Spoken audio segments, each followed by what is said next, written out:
All right, let's get right into it.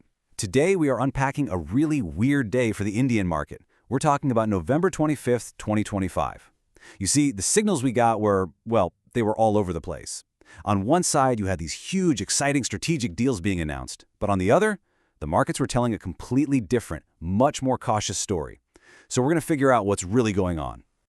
So here's the big puzzle we need to solve today. The stock market is down for the third day straight. Foreign investors are pulling their money out. And yet, at the exact same time, there's this massive strategic deal that sends a key government-owned company's stock through the roof. I mean, how can both of these things be happening at once? What is the real story here?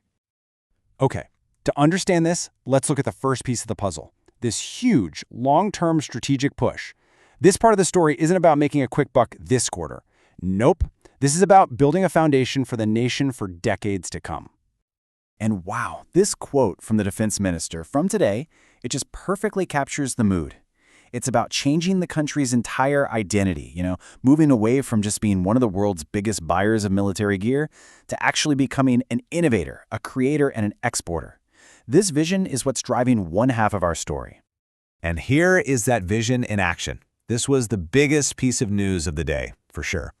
India's own Bharat Electronics, or BL, is teaming up with Safran from France. And what are they doing? They're going to build these super advanced hammer precision-guided weapons right here in India.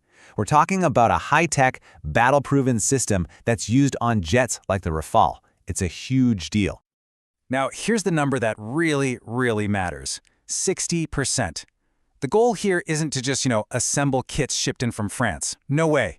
The whole point of this joint venture is to get to about 60% indigenization. That means making the electronics, the mechanical parts, all of it, right here at home.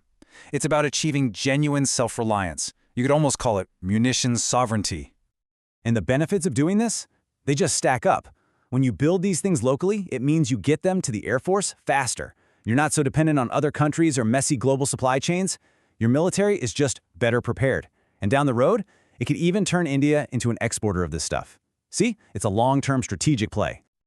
Okay, but that's only half the story. Let's pivot now. Because while the government is dreaming big about the future, the reality for corporate India right now is a lot tougher. Frankly, it's a little worrying. And this one number is at the heart of the problem, 1.2%. That's the combined net profit growth for the Nifty 50. We're talking India's top 50 biggest companies in the last quarter. Just 1.2%. That is the slowest profit growth we have seen in 3 years. It's a huge red flag that the corporate engine is seriously losing steam. So what's going on? Why the slowdown?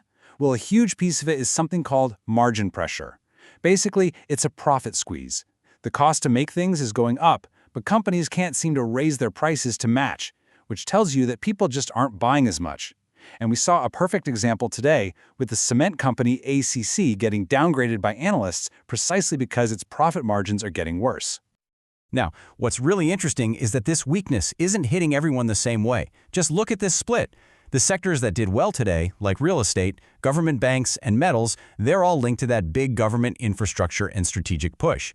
But the sectors that are struggling, IT, consumer goods, media, they're the ones exposed to a slower global economy and weak spending at home. You can literally see the two-speed economy right here on this slide. And this chart just drives the point home perfectly. The Nifty 50, which is full of those big global companies, ended the day in the red. But look at the Mid-Cap 100 index. These are smaller companies, often more focused on just the Indian economy. It actually finished the day up. It's like investors are placing their bets on that domestic growth story. So, we have this split personality in the market. On one hand, a bold, ambitious future. On the other, a pretty weak present. The big question is, how are the big money investors reacting to all this? Where's the cash actually flowing? Now this is where the story gets really fascinating. Foreign investors, the FIIs, they were selling a lot. They pulled out over 4,000 crore. Now in the past, that would have sent the market into a nosedive. But check this out. The domestic investors, your mutual funds, your insurance companies, they stepped in and bought even more. They basically built a wall of money and stopped the market from falling further. It's this domestic shield at work. Okay, let's bring it all home. We've seen the big strategic dream, we've seen the tough financial reality, and we've seen how investors are playing it. time to put all the pieces together for the final takeaway. So here's the bottom line. India is essentially walking down two different paths at the exact same time. One path is this long-term, government-led strategy in areas like defense. It's all about building for the future. But the other path is the here and now for the private sector, and it's a much tougher road, filled with weak profits and that margin pressure we talked about. Both stories are true, and that's what explains all the mixed signals we saw today. And that really leaves us with the one critical question that seems to define everything right now.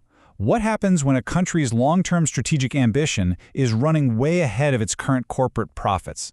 Is that a sustainable path, or is it a disconnect that investors should be really, really worried about? That's our breakdown of this tale of two economies. But we want to know what you think. Let's keep the conversation going. Hey, if you found this explainer useful and it helped clear things up, do us a favor and hit that like button. Share it with someone who needs to see it. And of course, subscribe so you don't miss our next deep dive. Most importantly, drop a comment below and let us know your thoughts. Thanks for watching.